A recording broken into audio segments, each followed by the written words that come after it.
नमस्कार, आप देख रहे हैं ब्रेकिंग बिहार। देखिए, सुबह में जब लालू यादव ने नीतीश कुमार की महिला संवाद यात्रा पर तंज कसते हुए कहा कि नीतीश कुमार महिला संवाद यात्रा पर नहीं जा रहे हैं, वो आंख सेकने के लिए जा रहे हैं, जिस पर हम प्रतिक्रिया लेने के लिए आरजेडी दफ्तर आते हैं। और आरजेडी में जब आरजेडी के प्रवक्ता चितरंजन गगन से हमारी बात होती है तो हमें रामायण की चौपाइयां सुनाते हैं। इसके साथ ही वो कहते हैं कि जिसकी जैसी भावना होती है वो वैसा ही सोच रखता है।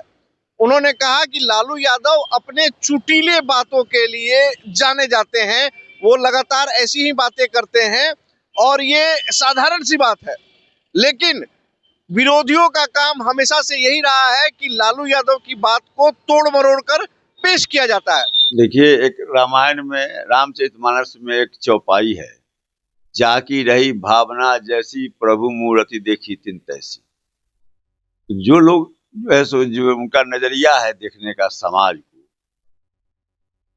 वही लोग उसको उस रूप में देख रहे हैं। यह एक कहावत है और हास परिहास के रूप में इस कहावत का इस्तेमाल किया जाता है। लालू जी,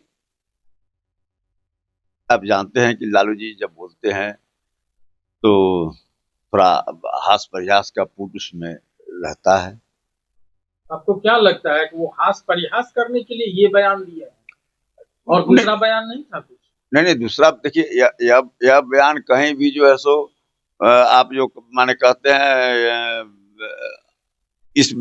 माने इस कहावत की कहीं भी आलोचना नहीं होती। अगर किसी को आप कहते हैं नयन सुख चाहे नैन से अथी सेकने वाली बात, तो इसको जो है सो अब आपके नजरिया पर है, आप किस दृष्टि से उसको देख रहे हैं, विश्लेषण कर रहे हैं। आप डिक्शनरी में देख लीजिए, हिंदी शब्दकोश में देख लीजिए, उसके बारे में कहीं ऐसा नहीं है कि यहाँ साहब जो है सो अश्लील बयान है, अश्लील कहावत, अश्लील कहीं नहीं, उसको उसमें अश्लीलता कहीं नहीं है।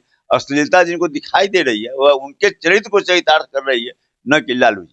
मतलब आप मानते हैं कि लालू जी ने कोई अश्लील नहीं दिया है? नहीं, कोई अश्लील, ये हास परिहास का कहावत है। ये तो डिक्शनरी में आप देख सकते हैं, हिंदी डिक्शनरी में देख सकते हैं। उसमें विधानसभा उपचुनाव के बाद तिरहुत स्नातक चुनाव में भी आरजेडी की भद पिट गई। क्यों इतने पीछे जा रहे हैं आप लोग? भद नहीं पिटी है राजद की। भद देखिए, पहली बात तो यह जो उपचुनाव हुआ विधान परिषद का, तो अब इसमें भाजपा और जदयू के उम्मीदवार थे। अभिषेक झा जी चौथे नंबर पर चले गए। सत्ता उनके पास में, संसाधन उनके पास में। राजद के पास तो कोई संसाधन है नहीं, और ब्रजवासी जी जीते हैं, हमको बधाई देंगे। और उनकी जो विचारधारा रही, सामाजिक न्याय की विचारधारा से वे जुड़े रहे हैं। और हम लोगों की लड़ाई हम लोग जो है सो लड़ते हैं, सामाजिक न्याय की लड़ाई लड़ते हैं। तो सामाजिक न्याय की ताकत को मजबूती मिलेगी उनके जीतने से।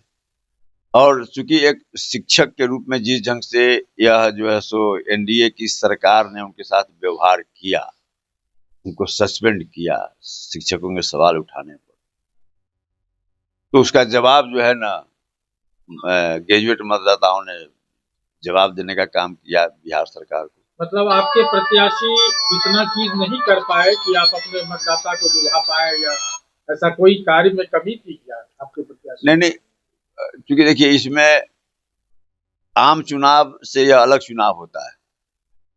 विधानसभा का चुनाव होता है, उससे यह कौंसिल का चुनाव अलग होता है। इसमें कौन कितना वोटर बनाया, स्वाभाविक रूप से शिक्षकों की अच्छी संख्या थी मतदाताओं में, और उनके साथ जो ज्यादती हुई, जो शहादत उन्होंने दिया शिक्षकों के सवाल पर शिक्षकों के हित में लड़ने का, तो जो है सो शिक्षकों ने उस ढंग से उनको सपोर्ट किया। और हमें हार कर भी हमें खुशी है कि एक सही आदमी को इस चुनाव में सफलता मिली है। आखिरी सवाल है आपसे, हार कर भी खुशी है या इस बात की ज्यादा खुशी है कि जदयू चौथे स्थान पर रह गए और आप तीसरे स्थान पर रह गए? नहीं, जदयू जो दावा करती थी कि हाँ साहब हम जो है सो, और भाजपा जो दावा करती है कि हम इंटेलेक्चुअल हैं, यह हैं, तो जनता बता दिया कि आप तो जो है सो मैंने इस बिहार का इंटेलेक्चुअल चाहे वह तिरहुत स्नातक निर्वाचन क्षेत्र का जो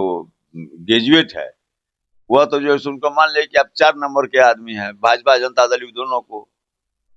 तो खुशी होगी ना सर कि आपने पछाड़ा है?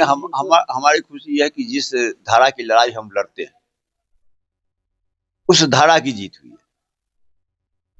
शिक्षकों की लड़ाई हम लड़ते रहे हैं, शिक्षकों के एक नेता को अगर जीत मिली है तो निश्चित रूप से जो है सो माने हमको हारने का कोई मलाल नहीं। मतलब कोई भी जीते नहीं, हमारी धारा का जीता, शिक्षक नेता जीता, जिस शिक्षकों के लिए राजद बराबर आवाज उठाती रही है, हमारे नेता आदरणीय तेजस्वी जो आवाज उठाते रहे। इसके साथ ही जब हमने तिरहुत स्नातक सीट के उपचुनाव पर भी उनसे पूछा और कहा कि विधानसभा चुनाव में आपकी करारी हार हुई है, इसके बाद इस सीट को भी आप हार चुके हैं।